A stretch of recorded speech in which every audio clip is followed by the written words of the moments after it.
여러분이 이 세상에서 가장 치열한 전쟁터가 어디라고 생각하십니까? 하루 24시간, 1년 365일, 포화가 그치지 않고 아군과 적군이 조금이라도 자기의 영토를 확장하기 위해서 초긴장이 되어서 싸움을 전개하는 곳입니다. 휴전도 없고요. 잠을 자는 가운데서도 전쟁은 계속되어지는 곳입니다. 어딜까요? 사람의 마음, 사람의 마음. 인간의 내면 속. 몸은 쉬기 위해서 잠을 자지만 마음은 끊임없이 뭔가를 향해서 움직입니다. 사도 바울은 이 그리스도인의 내면 안에서 일어나는 전쟁을 오늘 본문 속에서 보면 단순화해서 말을 합니다. 영과 육이 너희들 안에서 싸우고 있다. 17절을 보시면 육체의 소욕은 성령을 거스리고 성령은 육체를 거스르나니 이 둘이 서로 대적함으로 너희가 원하는 것을 하지 못하게 하려 함이라. 너희가 서로 대적함으로, 이 둘이 서로 대적함으로, 둘이 서로 투쟁함으로 성령의 열망과 육체의 욕심이 서로 원하는 것을 얻기 위해서 싸운다 얘기입니다. 정상적으로 어떤 사람이 예수를 믿기 시작하면 이 사람 안에는 그 믿음 때문에 이제부터 내면 안에 전쟁이 더 치열해지게 됩니다. 이게 정상이에요. 예수를 알기 전에는 육체의 욕심만을 따라 살았습니다. 그렇기 때문에 내 안에서는 육체의 욕심이 나를 완전히 장악하고 지배하고 다스리고 통치합니다. 다시 말하면 통치자가 하나예요. 그러니까 마음이 희한하게도 평안합니다. 예수님 당시에 로마가 칼로 세계를 지배하고 장악했지 않습니까? 그 로마의 칼의 지배 안에서 평화가 찾아왔어요. 우린 그것을 일컬어서 팍스 로마라고 합니다. 로마의 평화. 근데 그 평화는 칼로 이루어진 평화입니다. 사람 안에서도 팍스 로마가 이루어집니다. 육체가 내 안에 완전히 장악하여서 머리끝부터 발끝까지 세포 속까지 육체가 가지고 있는 소욕이 나를 주장할 때 나는 그것에 대해서 조금도 흔들리지 않고 갈등하지 않고 방황하지 아니하고 그대로 반응하게 됩니다. 당연히 마음에는 갈등이 없기 때문에 평안합니다. 문제는 뭐냐? 이 평안은 거짓 평안이에요. 영혼을 질식시키면서 갖고 온 평안이기 때문입니다. 구약시대에 거짓 선지자들이 있었던 거지. 거짓 선지자들은 평안하다, 평안하다, 괜찮다, 괜찮다. 그런데 참선지자를 하나님이 보내셨습니다. 참선지자가 오니까 그 평안하던 이스라엘 공동체 안에 갈등과 분쟁이 일어나게 된 거예요. 우리 안에 있는 평안이 항상 좋은 것만은 아니다라는 것을 인식할 필요가 있다는 것입니다. 그런데 예수님을 주님으로 모시면 그 사람 안에 예수의 영, 성령이 들어오십니다. 이제 이 성령님이 내 안에서 본격적으로 활동을 시작하시면서 육체, 즉 사르코스, 죄의 처소에서 명령하는 것에 대해서 성령님이 다른 목소리를 내시기 시작해요. 너 그러면 안 돼. 주일날 예배 드려야지. 다른 사람이 보지 않는다고 남의 것 슬쩍 가져가면 안 돼. 성령님이 내한테 가르쳐 주세요. 너 잘못한 것 하나님 앞에 회개하면 주님이 용서해 주시니까 그거 끌어안고 잊지 말아라. 내 안에서 가르쳐 주십니다. 성령님이.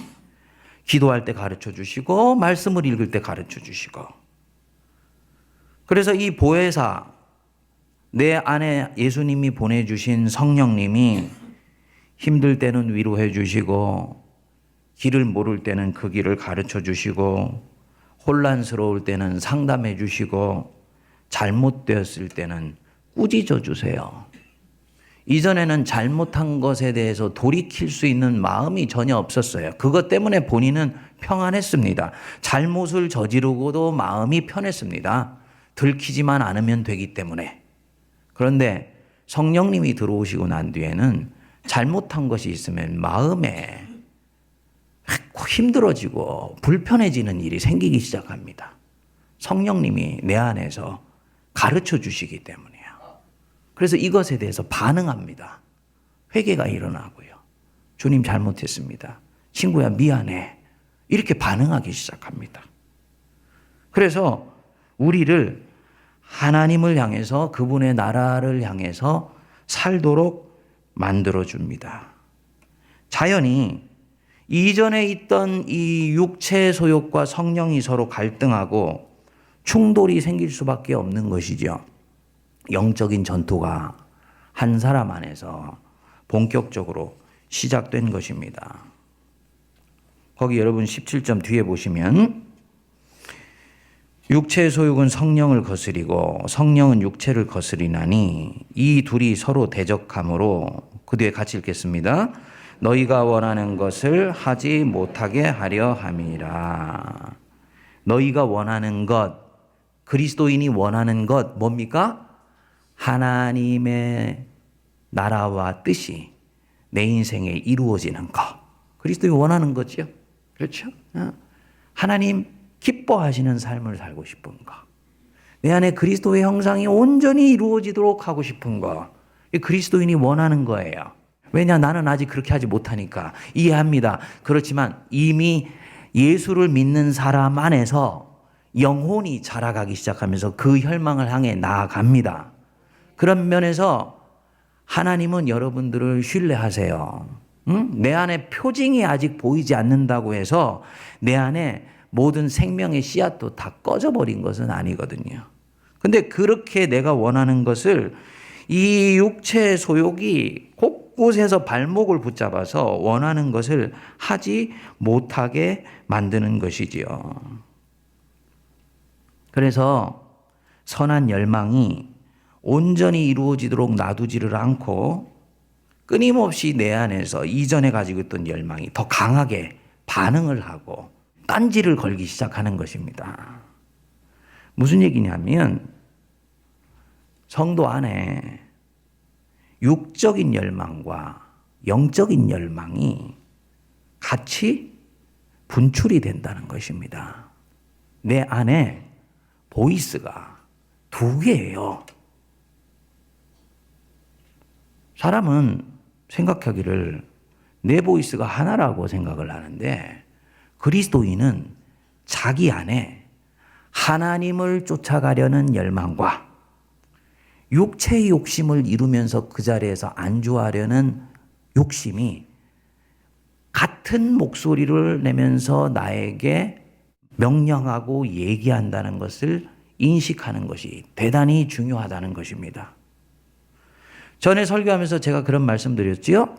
Whatever you water, it grows. 네가 무엇에 물을 주든지 간에 그것은 자라가게 되어 있다. 성령의 열망에 관심을 가지고 물을 주기 시작하면 성령의 열망이 점점 자라가면서 내 안에 성령님이 이끄시고 다스리셔가는 그리스도인의 영적인 삶들이 풍성해지는 반면에 내 안에 있는 육체의 소욕을 쫓아가는 것에 자꾸 관심 주고 물 주기 시작하면 이놈도 같이 자라가기 시작하여서 겉껍데기는 예수를 믿지만 속사람은 실제로는 조금도 성장하고 성숙하지 않고 어린아이 같은 믿음 속에 머물러 있는 삶이 교인 안에서도 얼마든지 있을 수 있다는 것입니다. 교회에서 안수 집사를 받았는데 10년, 15년을 예수님을 믿었지만은 시간이 지나면서 믿음에서 완전히 나가 떨어지는 경우들이 비일비재하지요. 목사들의 경우도 장로님들의 경우도 이런 경우들이 얼마든지 있을 수 있습니다. 왜 그런 일이 생기냐?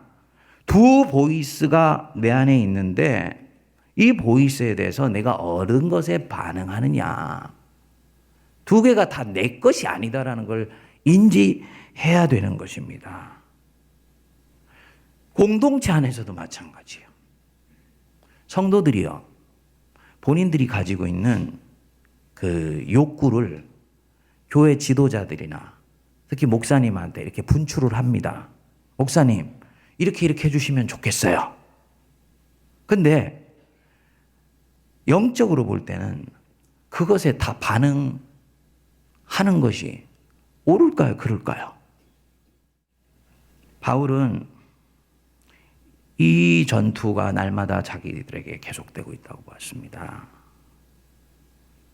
육체의 소욕은 성령을 거스리고 성령은 육체를 거스리나니 이 둘이 서로 대적함으로 너희가 원하는 것을 하지 못하게 하려 함이니라.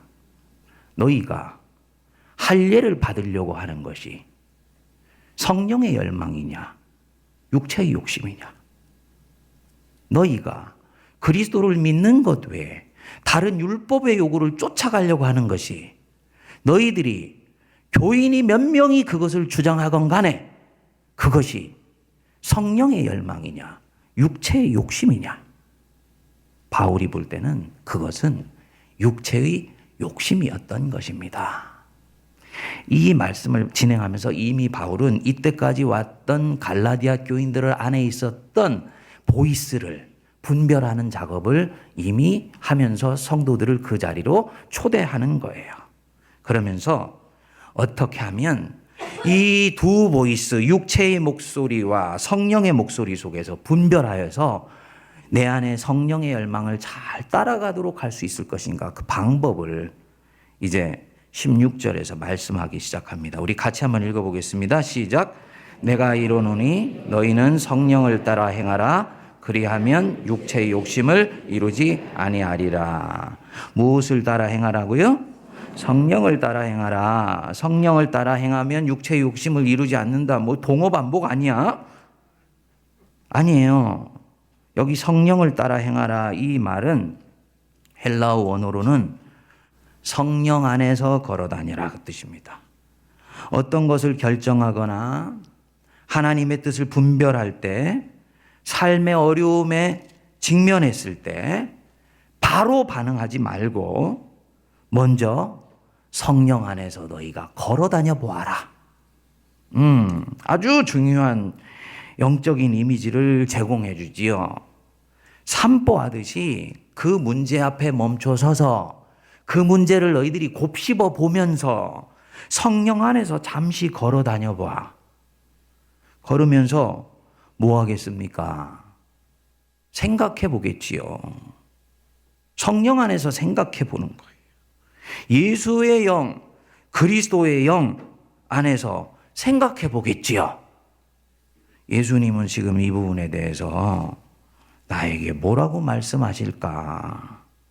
주님하고 물어보면서 성령님의 음성에 귀를 기울여 보겠지요.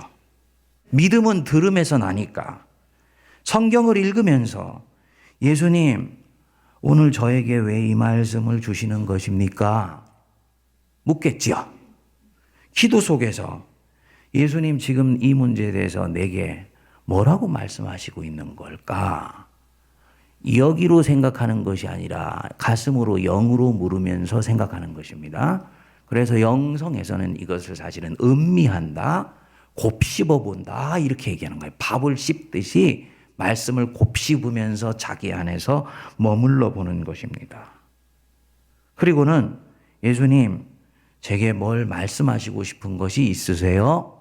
라고 물으면 내 안에 들어오 계신 성령님이 예수님의 마음을 가르쳐 주세요. 이 부분을 신뢰하셔도 돼요. 성도님들 중에 예수님이라면 어떻게 하실까? 이렇게 질문하는 분들이 있습니다. 그런데 이 질문은 항상 좋은 질문은 아닙니다. 내가 지금 예수님처럼 할 수 있는 부분이 있는가 하면 지금 전혀 예수님처럼 할 수 없는 부분도 있기 때문이에요. 내 호주머니에 돈 1,000원을 가지고 있는데 길거리에 거지를 만났어요. 내 마음에 부딪혀 왔습니다. 이 1,000원 오늘 저녁에 내가 집에 들어갈 때 과자 사가지고 들어가려고 했던 걸 예수님이라면 어떻게 하실까? 어떻게 하시겠습니까? 드리겠지. 그리고 내주는 거예요. 이건 좋은 질문이에요, 이때는. 근데 항상 좋은 질문은 아닙니다. 왜냐하면 예수님이라면 어떻게 하실까 하는 것은 곧 내가 예수라면 어떻게 할까? 이 질문입니다. 나는 예수가 아니에요. 예수님을 닮아가려고 할 뿐이지 예수가 아닙니다. 예수가 아닌 내가 예수처럼 행동하려고 하다 보면 자칫하면 자기의 믿음의 분량을 뛰어넘어서 결정하게 됩니다. 그래서 결국은 나중에 메시아니 컴플렉스에 빠지게 돼요. 자기가 메시아가 아닌데도 메시아처럼 행동하려는 성향을 가져서 나의 영혼의 능력은, 즉 예수님처럼 반응할 수 있는 능력은 콩알밖에 되지 않는데 머리로 생각해서 판단하는 능력은 풍선처럼 커져 있어서 이 두 사이의 간격이 나로 하여금 엄청난 마음의 소요와 분란을 내 안에 나중에 가져오게 됩니다. 그것을 일컬어서 메시아닉 컴플렉스라 그래요. 심리학에서는 초자아만을 키워버린 거라고 얘기를 해요. 자연히 자기 영혼이 진실에 딱 입각해 있지 않고 다른 사람이 나에게 생각하는 것에 대해서 반응하고 주변에 있는 사람들이 나를 보면서 칭찬하는 것에 대해서 반응하고 무엇보다도 내가 만들어 놓은 예수의 상에 나를 집어넣어서 반응하기 때문에 내 영혼의 진실에 입각한 반응이 아니어서 속으로는 분란과 자기 안에서의 불안과 두려움이 떠나지를 않아요. 이해가 되십니까? 부당한 폭력을 당해서 어려워하고 있는 사람들이 있습니다.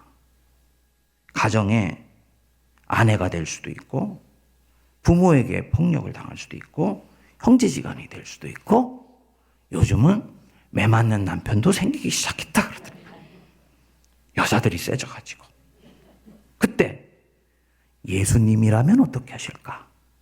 폭력당한 사람이 자기에게 그렇게 묻는 거예요. 제일 먼저 무슨 이미지가 떠오를까요, 그때? 십자가에 달리신 예수님이 떠오른다고요. 예수님 억울하게 십자가에 못 박히셨지. 나도 예수님처럼 인내하고 순종하고 참고 기다리면 되겠지. 자기 영혼은 그 폭력에 의해서 갈갈이 찢겨져 있는데 예수님이라면 어떻게 하실까? 머리로 결정한 것입니다. 슈퍼에고가 커진 거예요. 여러분, 반대로 그 사람이 예수님은 지금 내게 이 상황에서 뭐라고 말씀하실까? 뭐라고 하시겠습니까? 오늘 비둘기같이 온유한 성령님처럼 나 위로해 주시겠지요. 불쌍히 여겨 주시겠지요. 나를 인격적으로 대우해 주시는 분이시기 때문에 이 부당한 폭력에는 어떤 식으로든지 네 영혼을 지키고 보호해야 되지 않냐라고 용기를 주시겠지요. 이것이 삶을 성령 안에서 걸어 다니게 만들어 줍니다. 바르게 대응하면 질식되었던 영혼이 피어나기 시작해요. 한 사람의 인격을 완전히 황폐화시키는 부당한 사회 시스템과 구조에 대해서 저항할 수 있는 힘이 여기서부터 나오기 시작하기도 합니다. 교회에서 목사가, 지도자가 성령 안에서 걸어 다닌다. 목사님, 구역 예배 2주에 한 번 아니고 한 달에 한 번 하게 해주세요. 그 육체의 욕심에 반응하면 됩니까? 안 됩니까? 안 돼요. 지도자가 여기서 함정에 빠지면 안 돼요. 다 들고 일어나서 얘기를 할지라도 그 얘기를 잠잠히 귀 기울여 들어보니까 그것은 성령의 열망이 아니고 육체의 욕심이다 할 때는 이 지도자는 하나님의 이끌림 속에서 자기가 가는 걸음이 맞다 했을 때는 그것에 반응하면 안 됩니다. 기다리면서 설득하고 말씀으로 가르쳐서 성도들로 하여금 힘들더라도 2주마다 한 번씩 예배를 드리게 하면서 동시에 이들이 한 달에 한 번씩 예배를 구역 예배하려고 하는 것은 구역 모임이 가지고 있는 은혜를 경험하지 못했기 때문이구나. 그 은혜를 더 풍성하게 경험하게 해줘야지 이렇게 가야 되는 것이지 그냥 툭 없애는 것이 해결점이 아니라는 거예요. 교회 안에서 목회자들이 이런 경우에 대단히 많이 직면을 합니다. 모세가 이스라엘 백성들을 이끌고 광야로 나왔을 때 백성들이 뭐라 그랬습니까? 가나안 땅 다 힘을 합쳐서 가자고 얘기하지 않았잖아요. 힘들고 어려울 때마다 애굽으로 돌아가자고 그러지 않았습니까? 그 애굽으로 돌아가자고 얘기했던 그 대중의 요구가 성령의 열망이었습니까? 육체의 욕심이었습니까? 육체의 욕심이었던 거죠. 그러니까 모세는 반응하지 않고 그냥 납작 하나님한테만 엎드렸던 거예요. 만일에 그때 모세가 대중의 요구에 부응을 하여서 애굽으로 돌아갔다면 하나님의 구원 역사는 거꾸로 지나갈 뿐만 아니라 선민 이스라엘은 태어나지도 않는 것입니다. 무엇을 말하는 거냐? 교회는 대중의 인기에 영합해서 목양하고 목회하는 게 아니에요. 이 부분에 있어서는 목회자로서 교회 지도자로서의 제 스탠스는 명료합니다. 세문안교회 목양을 하면서 여러분들은 앞으로 저에게 많은 요구들을 해올 것입니다. 목사님 이거 있으면 좋겠어요. 저거 있으면 좋겠어요. 이거 해주시면 좋겠어요. 저거 해주시면 좋겠어요. 그때 저는 그 부분에 대해서 사도 바울이 가르쳐 주신 원리를 따라서 이것이 육체의 욕심인지 성령의 열망인지를 분별하는 작업을 할 거예요. 그래서 그것이 성령의 열망이면 제가 아무리 힘들고 어려운 것일지라도 신실하게 스텝을 내딛어 가면서 성령님이 여러분들을 통해서 분출하는 하나님의 뜻을 제가 쫓아갈 것입니다. 반면에 성도님들 모든 분들이 우리 장로님들 모든 분들이 힘을 합쳐가지고 목사님 이렇게 해주십시오. 요거는 안 됩니다. 라고 얘기하지만 아무리 생각해도 그것은 교회가 발전하며 영적으로나 양적으로 부흥하는데 결정적으로 중요한 부분이라면 그것은 그 길을 쫓아가는 것이 목사의 길이에요. 그래서 목사가 신학을 수련하고 2000년 교회사에 있는 영적인 전통들을 샅샅이 뒤지는 것이거든요. 이 목회자가 가지고 있는 영적인 길과 때로 대중의 요구가 부딪혀서 서로 화합하지 못했을 때는 거기서 목사는 쫓겨나기도 하고 설교자가 쫓겨나기도 했습니다.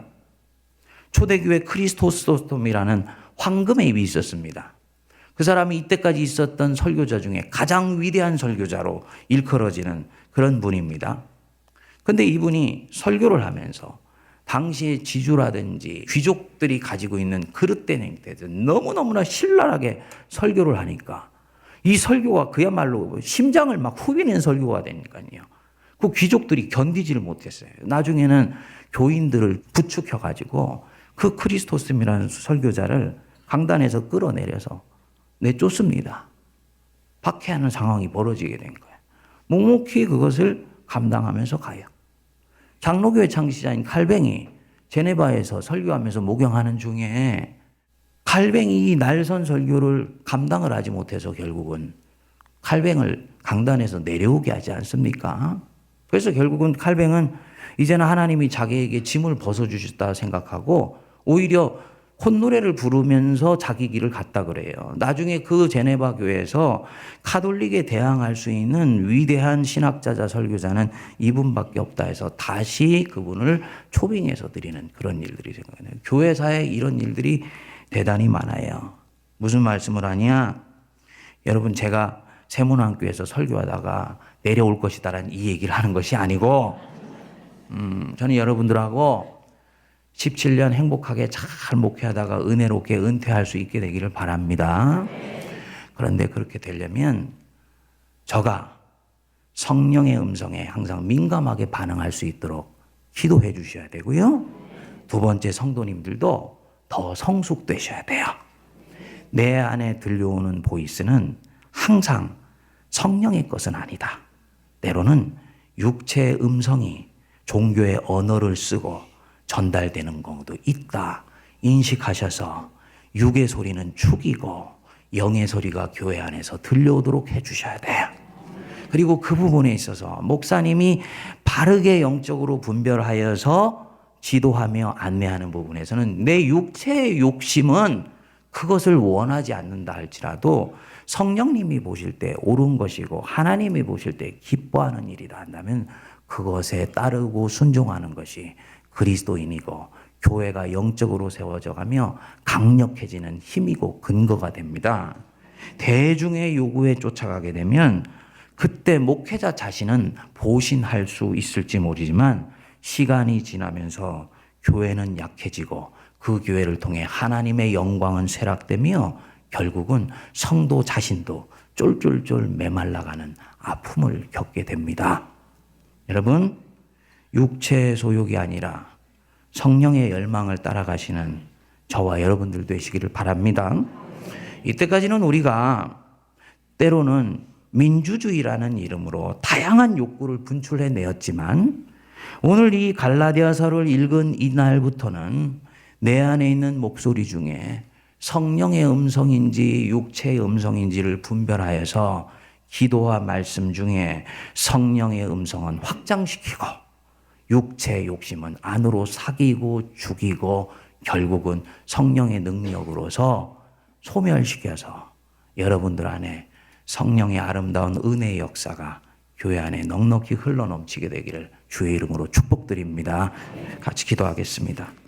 하나님 아버지, 사도 바울이 우리에게 가르쳐 주신 소중한 인간에 대한 그 진실을 오늘 또 보게 하여 주셔서 감사드립니다.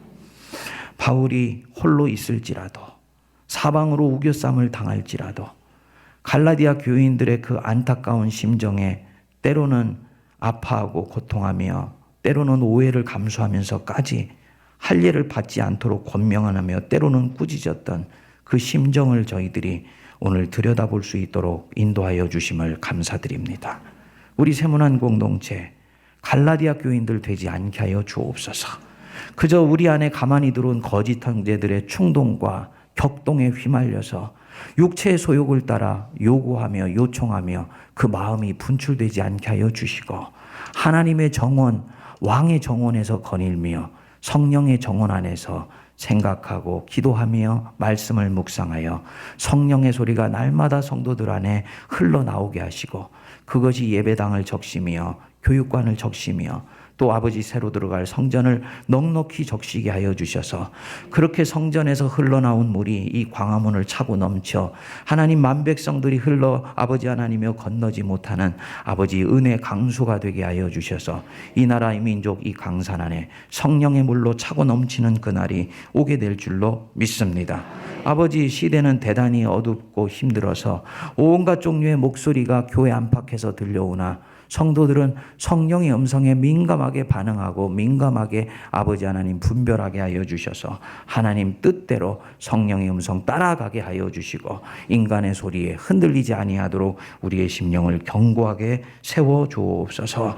사랑하는 성도들, 오늘도 주님 안에서 하루를 살아갈 때 이들 안에 들려오는 여러 가지 목소리가 이제 있을 것인데 그 안에서 하나님이 기뻐하시는 소리에만 반응하게 하여 주셔서 그 소리가 점점 커지며 점점 깊어지며 메아리가 되며 울림이 되게 하셔서 성령에 압도되어 살아가는 성령의 사람들 되게 하여 주옵소서.